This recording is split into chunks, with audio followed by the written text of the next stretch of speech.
இன்றைய சிந்தனை. வாழ்க்கையிலே இல்லங்களிலே நாங்கள் செய்கின்ற காரியங்கள் எல்லாம் நமது இளம் சமூகத்துக்கு, நமது வளர்ந்து வருகின்ற இளம் சமூகத்துக்கு முன்னுதாரணமாக திகழ்பவை. எனவே நாங்கள் எமது இல்லங்களிலே செயல்படுகின்ற செயல்பாடுகள் எல்லாம் அவர்கள் உற்று நோக்குகின்ற தன்மை கொண்டவர்கள். நாங்கள் அதை சரியான முறையிலே வழிப்படுத்த வேண்டும். இல்லத்திலே செய்கின்ற செயல்பாடுகள் எல்லாம் அவர்களுக்கு வழிகாட்டலாகவும் அமைய வேண்டும், அவர்கள் அதை பின்பற்றி செயல்படுத்துவதாகவும் அமைய வேண்டும். எனவே நாங்கள் ஒவ்வொரு விடயத்தையும் அதை உணர்ந்து செயல்பட வேண்டும். இல்லம் என்பது ஒரு கோவில் போன்றது.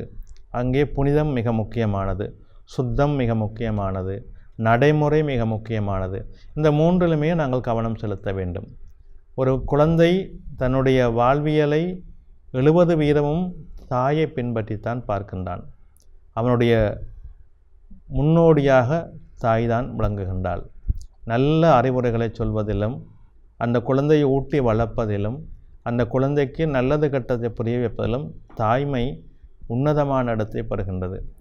அந்த தாய் என்கின்ற ஸ்தானத்துக்குரிய அந்த பூர்ணத்துவத்தை கொண்டு நீங்கள் அந்த பிள்ளைகளை வழிநடத்துகின்ற பொழுது அந்த பிள்ளைகள் மிக மிக சிறப்பான உன்னதமான நிலைகளை பெற்று விடுவார்கள். 2வது பட்சம் அவர்கள் பார்ப்பது 25% தந்தையைத்தான். ஆகவே ஒரு குழந்தையினுடைய வாழ்வியல் தாய் தந்தை அந்த இருவருக்குள்ளே தான் அடங்கி இருக்கின்றது. இதை அழகாக சொன்னார்கள், அன்னையும் பிதாவும் முன்னொரு தெய்வம் என்ற அந்த தெய்வம் போல இருக்கின்ற அந்த தாயும் தந்தையும் பிள்ளைகளுக்கு நல்ல அறிவுரைகளை கொடுக்க வேண்டும். பிள்ளைகளுக்கு கஷ்டம் தெரிந்து வாழ கற்றுக்கொள்ள கொடுக்க வேண்டும். என் பிள்ளை கஷ்டப்படக்கூடாது, என் பிள்ளை நன்றாக இருக்க வேண்டும் என்று சிறு வயதிலேயே சுகபோகமான செயல்பாடுகளை அவர்களுக்கு கொடுக்கின்ற பொழுது நீங்கள் இல்லாத பிற்காலத்திலே அவர்கள் மிகவும் கஷ்டப்படுவார்கள்.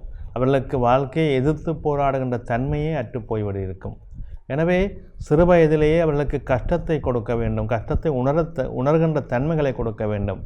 அந்த கஷ்டம் உணர்ந்து தன்னால் அந்த குழந்தை இயங்கக்கூடிய ஒரு வலிமையை அந்த குழந்தைக்கு கொடுக்க வேண்டும். தானாக அதை செய்து அந்த குழந்தை வளர வேண்டிய ஒரு தன்மைகளை எல்லாம் கொடுக்க வேண்டும். அப்பொழுதுதான் எதிர்காலத்தில் அவன் மிக மிக உயர்வை பெறுவான்.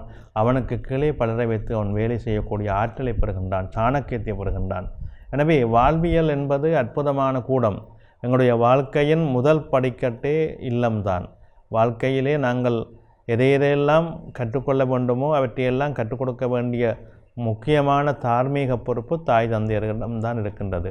அந்த பிள்ளைகளுக்கு நல்ல அறிவுரைகளை கொடுப்பதும், கஷ்டங்களை போதித்து நாங்கள் இப்படித்தான் வளர்ந்தோம், இப்படித்தான் வளர வேண்டும், இந்த நடைமுறையிலே தான் வாழ வேண்டும் என்ற வரையறைகளை போதித்து எங்களுடைய கட்டுப்பாட்டுக்குள்ளே அந்த கட்டுப்பாட்டோடு அன்பையும் பொழிய வேண்டும், அழகான நடைமுறைகளையும் சொல்லிக் கொடுக்க வேண்டும். நீதி, தர்மம், வாய்மை பற்றி நிறைய சொல்லிக் கொடுக்க வேண்டும். தன்னுடைய பிள்ளை நேர்மையாக வளர்வதிலே குறிக்கோளாய் சரியாக பயன்படுத்த வேண்டும். அதாவது உண்மை பேசி வாழுகின்ற தன்மைகளை கொடுக்க வேண்டும். இவையெல்லாம் எங்களுக்கு மிக மிக உன்னதமானது, அற்புதமானது, ஆனந்தமானது. எனவே இதை ஒரு தார்மீக பொறுப்பாக கொண்டு நாம் எல்லோரும் செயல்படுத்த வேண்டும். அப்படி செயல்படுத்தினால்தான் அந்த குழந்தையினுடைய வாழ்க்கை மிக உன்னதமான மேன்மையான நிலையை பெறும். அது எங்களுக்கும் பெருமையை தரும். எனவே இல்லம் என்கின்ற அந்த வீட்டுக்குள்ளே நாங்கள் நல்லனவற்றை தெரிவு செய்து அதை பிள்ளைகளுக்கு போதித்து நடைமுறையிலும் செயல்பாட்டிலும் வாழ்வியல் தத்துவங்களிலும் அவர்கள் நல்லவர்களாக, மேன்மையானவர்களாக, நேர்மையானவர்களாக உயர்வடைவதற்கு தாய் தந்தை முக்கியமான பொறுப்பாளிகளாக இருக்கின்றார்கள்.